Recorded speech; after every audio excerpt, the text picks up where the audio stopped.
Republican lawmakers are racing to send President Trump's budget bill to his desk by the end of next week. The legislation is currently being modified in the Senate and will need to be approved by both the upper chamber and the House before it goes to the president for his signature. So can lawmakers meet this Trump-imposed deadline of July 4th? Well, Kansas Republican Senator Roger Marshall is here to help answer that for us. Senator, it's great to see you on a very busy day for you all.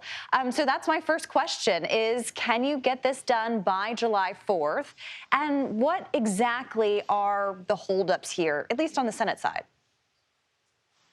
Well, Caitlin, it's great to be with you. And I'm putting the over-under for the Senate getting their stuff done Sunday at 10 a.m., and then we'll send it to the House and hopefully get it to the president by July the 4th. So that's my best guess. You know, what's the holdups? I think that we have a group of folks that think we're not cutting enough spending and a group that thinks we're taking too many cuts. So we're trying to find that sweet spot.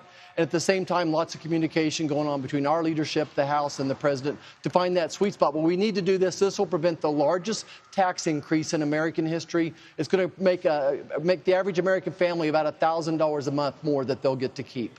So it seems like you are supportive of the overall principles of this bill, but do you yourself have any sticking points, things that you need to see in order to see it passed?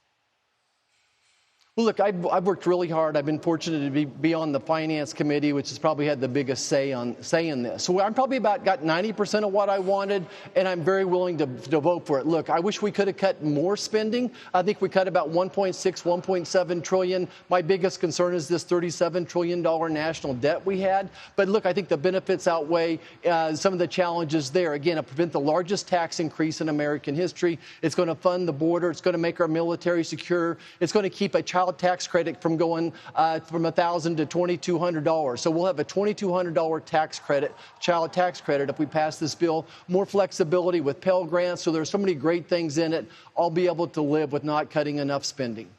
And Senator, you have expressed support for adding money that would go to rural hospitals. There's a concern that some of these cuts to Medicaid and a change in the provider tax would have an effect on rural hospitals. I know there are a few different proposals out there for allowing some more funding there, but can you explain kind of what's at stake here if this funding isn't achieved? Right. So first of all, rural America is struggling in general. Rural hospitals are a reflection of that rural economy. So when agriculture struggles, these hospitals struggle. So there's some really good things in this bill to help rural America. Things like to help with crop insurance, a 45Z tax credit. So there's lots of good things in here for agriculture, which will indirectly help those rural hospitals. But specifically, rural hospitals depend more on Medicare, not so much on Medicaid, but I think they need a grant. One of my 3 pillars of MAHA is affordable, meaningful access to health care. And right now, having Medicaid is not the same as access to health care. A third of physicians don't accept Medicaid, and at least another third make it next to impossible to get Medicaid. Now, look, I want to strengthen Medicaid. I want to preserve it. I want to protect it. I want to make sure that people in nursing homes have it, that people on disabilities have it, and children. But Medicaid's not necessarily the answer for rural America. I think some type of a grant where about half the money goes to rural hospitals and the other half to community health centers to make sure that primary care is being delivered. Well, Senator, I take your point about what you're saying about the Medicaid program, but the provider tax, as it relates to all of this, helps pay for that, and that's going to be scaled back more in the Senate version than the House version. So how can you support something like that and then also say we need these funds for these hospitals? You know, what we're suggesting we do with this provider tax is the same thing that Barack Obama had in his 2012 and 2013 budget. The provider tax is a scam, to be frank. We have countries making $2.5 billion on it a year. We have states that are getting zero and everything in between. It's simply a scam.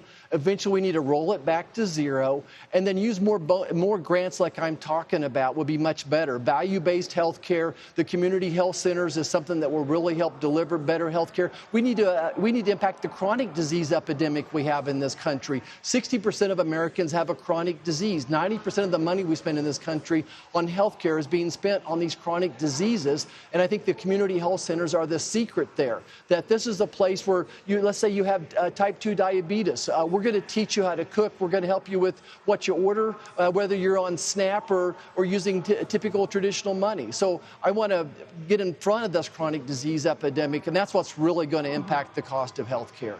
And, sir, quickly, if I could ask you about Iran. You had said last week that you don't want to see the U.S. involved in any kind of greater conflict here. But I'm curious what you make of the president's decision to strike those nuclear facilities.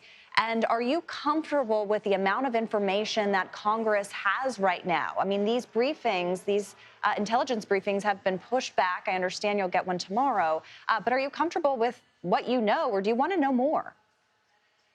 Well, I think this is the most transparent White House you've ever seen. I think you know exactly where President Trump is coming from.